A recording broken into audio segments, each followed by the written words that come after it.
Alright, there's a problem with the N64. It's a little old? Nah, that's not what's wrong with it. It's a little bit more pricey than it should be. I mean, yeah, that's a valid complaint, but that's not what's wrong with it.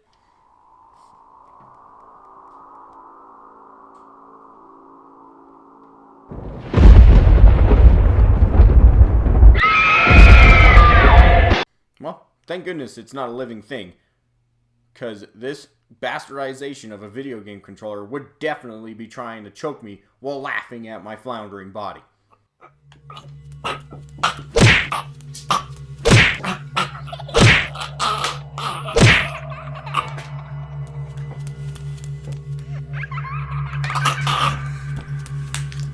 For real though, who the hell designed this abomination? Why are there 3 f***ing handles? That doesn't make any damn sense. I mean, yeah, it was the 90s, but come on. There is absolutely no reason why I should look like those people in infomercials while trying to play a video game. Gross. Have you ever been playing your Nintendo 64 and experienced hand cramps? Uncomfortable gaming with your hands fumbling all over each other because of the terrible shape? Or succumb to explosive diarrhea?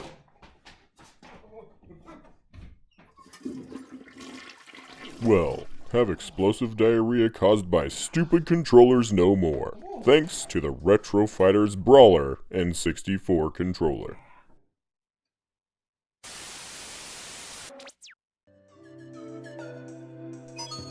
It's me, Mario! First thing to say about this controller is the shape. Look at this thing. It's a real controller shape, which is all new for the N64, unless you got your hands on a Hori controller, but those things are damn pricey.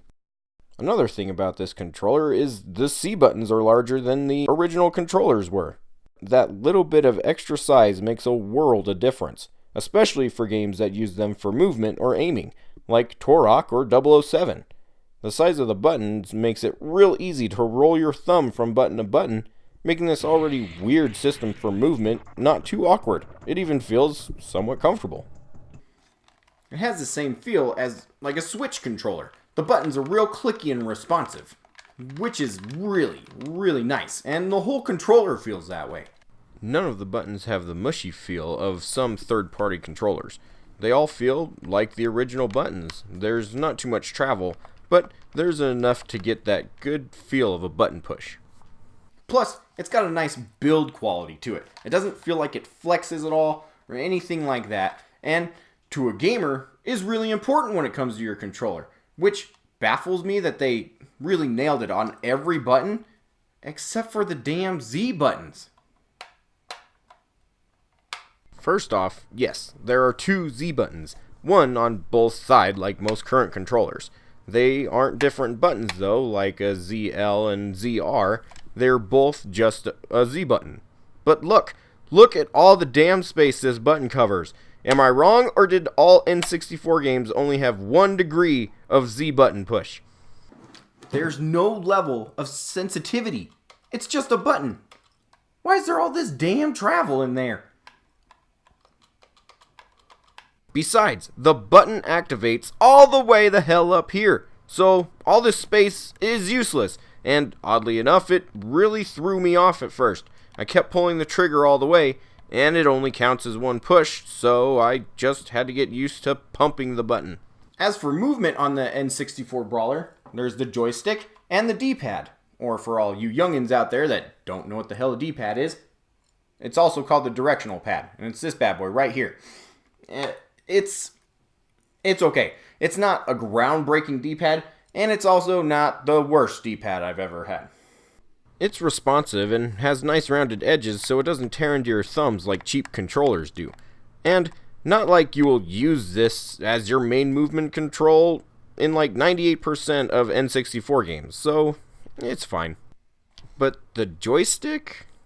I don't know. I'm still not very sure. It feels really nice, and the top of it has a nice grippy rubber that I never had to think of even after long gaming sessions, so my thumb never slipped off or felt like it was in an odd position. In every game that I played, though, it felt a little too sensitive. Of course, I am used to a controller that I have been using since 1998. Maybe the high level of sensitivity is the way a new N64 controller is supposed to feel. I'm not sure. I just had to readjust myself and how I normally played most of these games. But after about 3 days of playing with this controller, I ended up not noticing too often how sensitive it was. I would still have troubles here and there, meaning I'm sure at some point I'll become completely comfortable with this controller, making it just something I need to wear in. And I'm really hoping this rubbery stuff never comes off, because I get the feeling once it does, this controller will become semi-worthless. So, let's just hope that never happens. As far as other normal functions go with this beaut, it has worked with every kind of memory card and rumble pack I have, so both official Nintendo products and third-party stuff work just fine.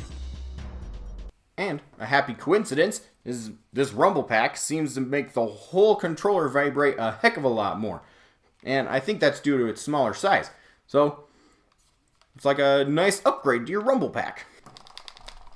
Aside from all the normal stuff you expect from an N64 controller, there are also these two little buttons near the top. But what do they do, you ask? Well, I don't know what they do. Did you expect me to? I'm kidding. I totally know what they do. This is the turbo button, and this little guy is the clear button. The turbo button does exactly what you think it does. It cranks that to 11. The way it works is very nice. All you have to do is hold the turbo button along with the button that you want to turn turboed. And 2 seconds later, I'm ready to roll, which is nicer than a controller that is just covered with a bunch of different buttons crowding it, for separate turbo buttons and regular buttons.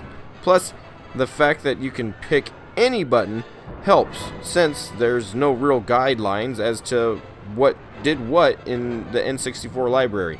Every single game controlled totally different, so I like the way that they did this. It's weird though, the only game I found the turbo really helped was Star Fox 64, but it worked like a charm in there, so it must just be the games I'm playing and not the turbo button's fault. And the clear button is there so I could turn off the turbo to any button that I put in turbo. And I'm pretty sure that you could use turbo on multiple buttons, but like I said before, the games I was playing didn't really lend themselves to turbo. So I think it does this. I'm not 100% though, because none of my games really lent themselves to being turbo. Overall, my impressions of this controller are mostly positive. The buttons are nice and they have the right amount of clickiness and travel, except for the Z buttons. It is way more comfortable than the original. It looks cool. And, oh yeah, it has like 41 inches more cord length than the original N64 controller. I am very happy that I bought this controller so far. I'm loving this thing. The feel is like a real controller. It looks freaking awesome. And the cord is 10 feet long. And, I mean, it makes me want to play more Nintendo 64 games. And that's always a good thing. But the turbo buttons, even though I found them interesting, I think they're more for show than functionality. The sensitivity with the joystick is still something I have to get used to, and it doesn't ruin the gameplay, but I have to think about it way more than I should. I always wanted a pair of snakeskin boots. And even though the D-pad isn't really used all that often in basically most N64 games, it's still a button I felt needed to be upgraded instead of just meh. Like, it works and it's functional, but I was expecting a lot more from this D-pad than the original D-pad. But the button that is used the most in almost every single N64 game, the Z buttons. I like the addition of the second one, so that you can use either the left or the right bumper while using the Z button.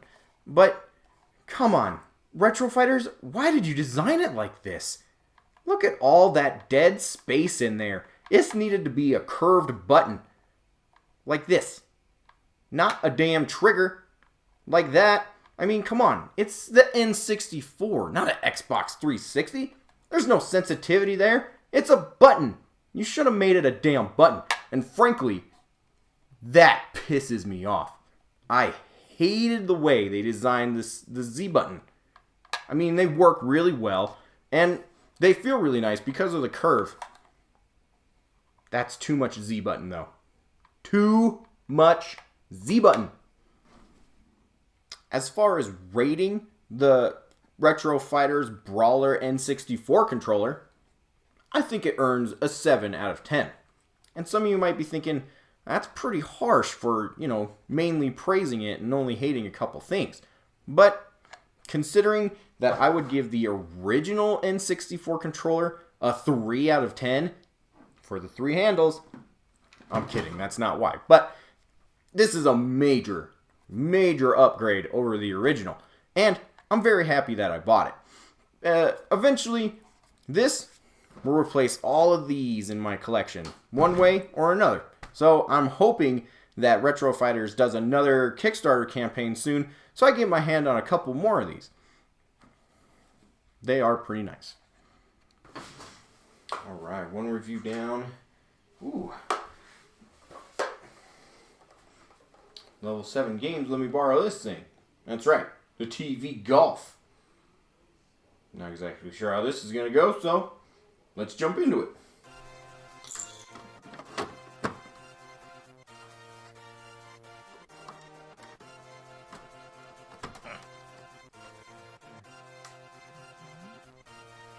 Alright, here we go.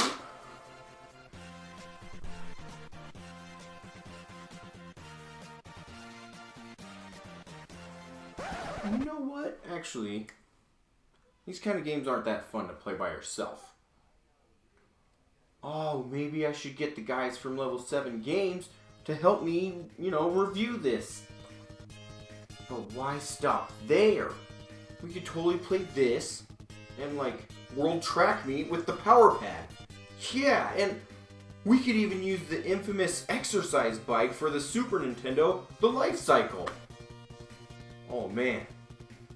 Oh. Man, this is... Yeah, this could be really cool. All we have to do is think of a fancy name to go with it, right? Like an event name. Something like Level 7 Sad Field Day, featuring 7 sad levels of exercising. Gamers do sports. Sort of. Yes! Yes, that is perfect! It's easy to remember and it's catchy as hell.